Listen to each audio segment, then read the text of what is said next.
नमस्कार सभी विद्यार्थियों का इस वीडियो में स्वागत है। लास्ट वीडियो में अपन ने स्टैटिक्स की डेफिनेशन देखी थी और नेचर देखा था। इस वीडियो में देखेंगे उद्देश्य, यानी क्या क्या ऑब्जेक्ट हैं। सांख्यिकी तथा समय एकत्रित करने तथा उनका विश्लेषण एवं निवर्चन करने के निम्नलिखित उद्देश्य हैं। फर्स्ट है वर्तमान स्थिति की जानकारी के लिए। किसी समस्या के अध्ययन के लिए उसकी वर्तमान वस्तु स्थिति से संबंधित समंक की जानकारी आवश्यक होती है। व्यापार के वर्तमान मदवार खर्च हो गया, देश में अपराधों की संख्या होगी, चालू वर्ष के बैंक द्वारा दिए गए ऋण और चालू वर्ष की उपज, ऐसे उदाहरण जो यथा स्थिति की जानकारी के लिए एकत्रित किए जाते हैं। यानी वर्तमान स्थिति क्या है, पुलिस के लिए देश में अपराधों की संख्या क्या है, बैंकों के लिए चालू वर्ष में कितने ऋण दिया, चालू वर्ष में कितनी उपज हैं, इनके लिए जानकारी के लिए ज़रूरी है स्टैटिक्स। तुलनात्मक का अध्ययन यानी कंपैरेटिव स्टडी। भूतकाल इन आंकड़ों को भी वर्तमान आंकड़ों की तुलना की जाती है। उन विकल्पों में से श्रेष्ठ विकल्प का चुनाव करने के लिए तुलनात्मक आंकड़े करने होते हैं। यानी कि इस ईयर के आंकड़े और लास्ट ईयर के आंकड़े, जब लास्ट ईयर के आंकड़े होंगे तभी तो अपन फ्यूचर में तुलना कर सकते हैं। जैसे लास्ट ईयर अपन बीकॉम पार्ट सेकेंड ईयर की बात करें, लास्ट ईयर इतने स्टूडेंट पास हुए, तो इस साल जितने स्टूडेंट पास हुए तो अपन कंपेरिजन तभी कर सकते हैं जब लास्ट ईयर के डाटा हो। तो तुलना करने के लिए भी इसका अध्ययन किया जाता है सांख्यिकी का। थर्ड है भावी अनिश्चितता के संबंध में उचित निर्णय लगाना। वर्तमान में भूतकाल समंकों की मदद से फ्यूचर में होने वाली घटना से संबंधित उचित निर्णय लिए जा सकते हैं। ये भी सांख्यिकी का मुख्य उद्देश्य है। यानी कि फ्यूचर के जो डिसीजन लेंगे, बिजनेस हो गया या कोई अदर क्षेत्र हो गया, तो वहाँ पे सांख्यिकी का ये उद्देश्य है कि वर्तमान में जितने आंकड़े आपके पास प्राप्त हुए, आपको लगता है आपने तुलना की पिछले ईयर के आंकड़ों से, अगर नेगेटिव हैं तो अपन डिसीजन लेंगे कि आपको किस तरह, जैसे आप बीकॉम सेकेंड ईयर में इस साल 50% रिजल्ट रहे, तो अपन ये देखेंगे कि अगले 2021 में स्टूडेंट को किस तरह मोटिवेट किया जाए, किस तरह पढ़ाया जाए, किस तरह क्लासें लगाई जाए कि उनका रिजल्ट 50 से बढ़ के 100% या अच्छा स्कोर हो सके। ये सांख्यिकी के उद्देश्य हैं। अब बात करें सांख्यिकी के कार्य यानी फंक्शन ऑफ स्टैटिस्टिक्स। तो फर्स्ट है तथ्यों को संख्या के रूप में प्रकट करना। सांख्यिकी क्या करते हैं, तथ्यों को संख्या के रूप में प्रकट करते हैं। जैसे सांख्यिकी का प्रमुख विभिन्न घटनाओं से संबंधित सूचनाओं को किसी संख्या के रूप में व्यक्त करना क्या है, सांख्यिकी है। तथ्यों में निश्चित क्रम आ जाता है, जैसे जालोर की आबादी बहुत बढ़ गई है, ये स्पष्ट नहीं होता, लेकिन कहा जाए कि सन 2001 में जालोर की आबादी 5 लाख थी और 2011 7 लाख हो गई, तो निश्चित स्पष्ट सूचना है। इसे अपन तुलना कर सकते हैं, इसको समूह के रूप में एक दूसरे की तुलना कर सकते हैं। अपन इस आंकड़े से ये कहा जा सकता है कि 2001 की तुलना में 2011 में जनसंख्या बढ़ गई है। आंकड़ों का सरल प्रस्तुतिकरण। सांख्यिकी का महत्वपूर्ण कार्य एकत्रित समूह का वर्गीकरण व सारणीकरण करके अधिक सुंदर ढंग से प्रस्तुत करने के लिए चित्रों और लेखा चित्रों के प्रयोग द्वारा सरल और बोधगम्य बनाना है, जिससे सामान्य व्यक्ति भी आसानी से सांख्यिकी तथ्यों को समझ सके। यानी कि आंकड़ों को सरल रूप से प्रेजेंट करती है सांख्यिकी। जैसे ग्राफ हैं, रेखा चित्र हैं, उसके में तथ्यों को प्रस्तुत करती हैं। तथ्यों की तुलनात्मक अध्ययन के लिए भी सांख्यिकी का बहुत महत्व है। समंकों को तब तक कोई महत्व नहीं होता जब तक उनकी तुलना नहीं की जाती, इस संबंध में स्थापित नहीं किया जाता है। जैसे भारत की प्रति व्यक्ति वार्षिक आय 20,000 है। ये केवल सूचना से व्यक्ति की आय को कम या ज़्यादा नहीं बता सकते, लेकिन कहा जाए कि अमेरिका की 10,000, जापान की 15,000, पाकिस्तान के 16,000 है। अब तुलना पाकिस्तान से की जाए, भारत की आय पाकिस्तान से 4,000 अधिक है। क्यों? क्योंकि वार्षिक आय भारत की कितनी है, 20,000। व्यक्तिगत अनुभव व ज्ञान में वृद्धि करना। सांख्यिकी का उचित कार्य वास्तव में व्यक्तिगत अनुभव में वृद्धि करता है।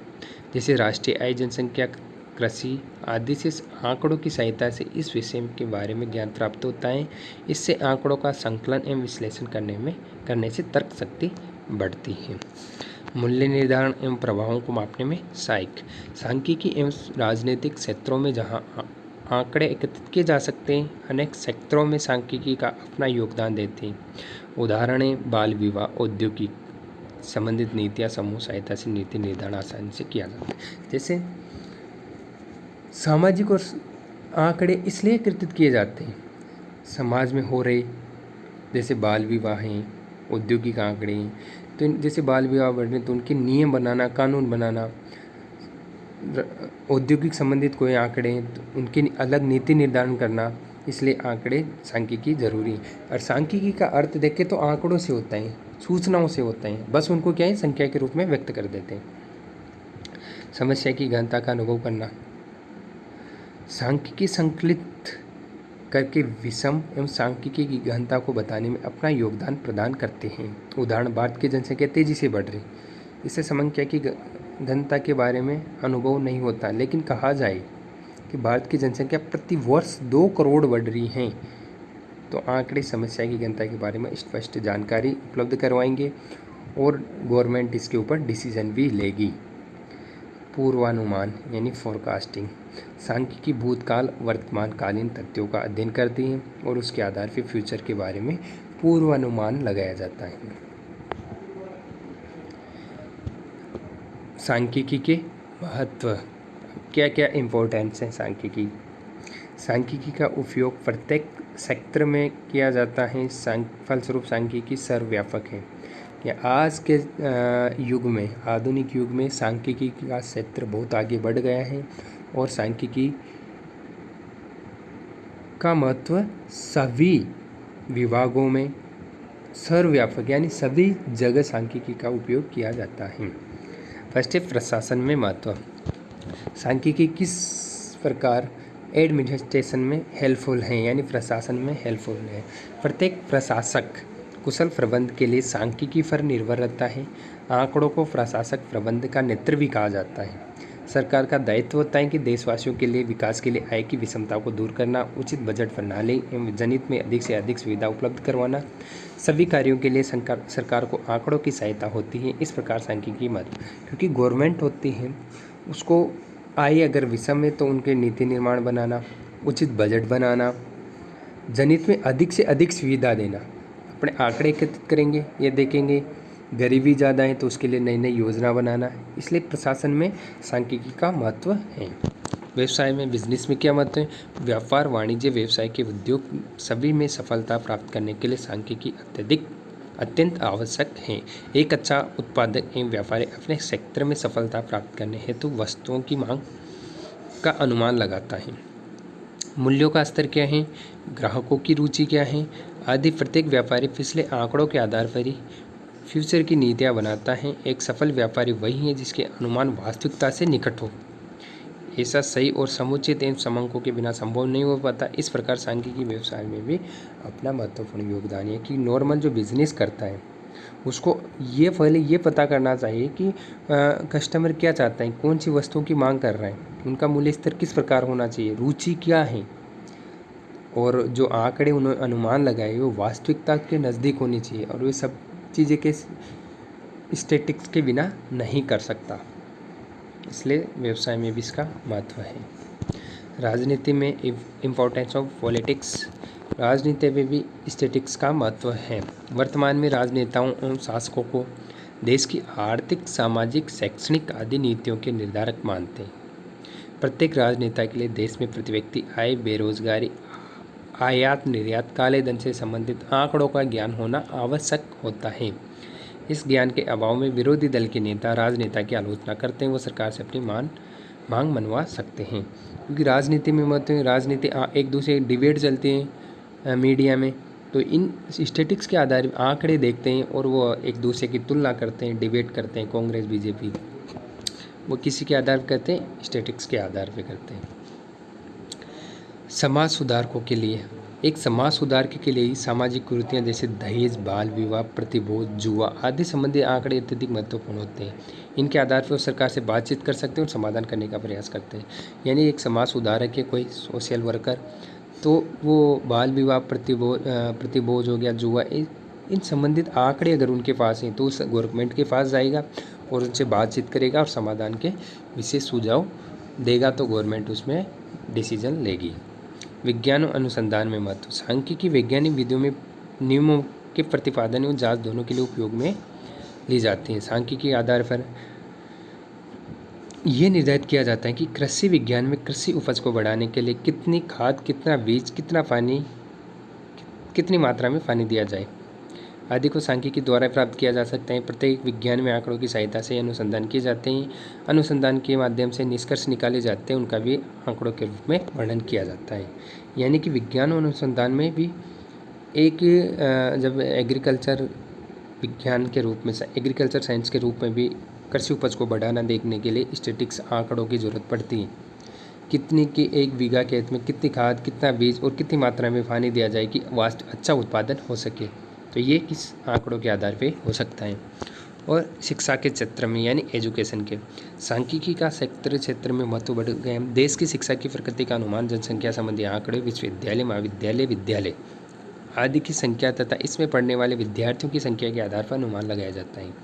इसके आधार पर महिलाओं की शिक्षा, पुरुषों की शिक्षा, प्रौढ़ शिक्षा, ग्रामीण और शहरी शिक्षा आदि से संबंधित आंकड़े शिक्षा संबंधी नीति बनाने में सहायक होती है।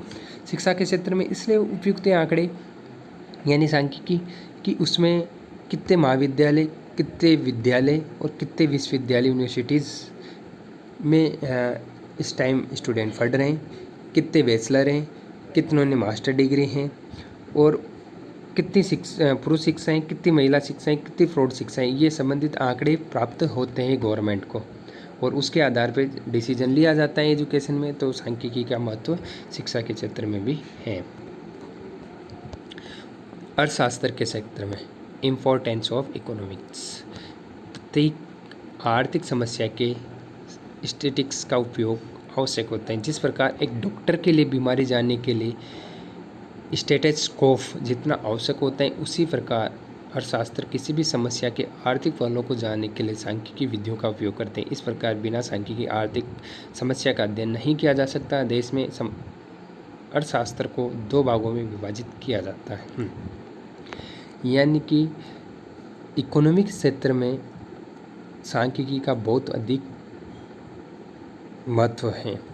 एक डॉक्टर के लिए स्टेथोस्कोप जो कि वो चेक करता है धड़कन को पेशेंट की, उसके लिए उतना ज़रूरी, उतना ही एक अर्थशास्त्री के लिए सांख्यिकी ज़रूरी होता है। 2 अर्थों में प्रयोग किया जाता है, 2 भागों में विभाजित किया जाता है, व्यष्टि और समष्टि। व्यष्टि अर्थशास्त्र में केवल व्यक्तिगत इकाइयों से संबंधित समस्याओं का अध्ययन किया जाता है, जैसे उपभोक्ता व्यवहार हो गया, मांग का नियम हो गया, मांग की लोच हो गया, की विधियाँ। जबकि समष्टि, व्यष्टि का मतलब सिंगल, इंडिविजुअल, और समष्टि का मतलब समूह के रूप में। अर्थशास्त्र में इनके देश में स्तर पर बड़ी समस्याओं का अध्ययन किया जाता है, जैसे मौद्रिक नीति, औद्योगिक नीति, आयात निर्यात आदि से संबंधित समस्याओं का अध्ययन किया जाता है। ये हो गया सांख्यिकी के महत्व। आज की इस वीडियो में इतना। Thank you.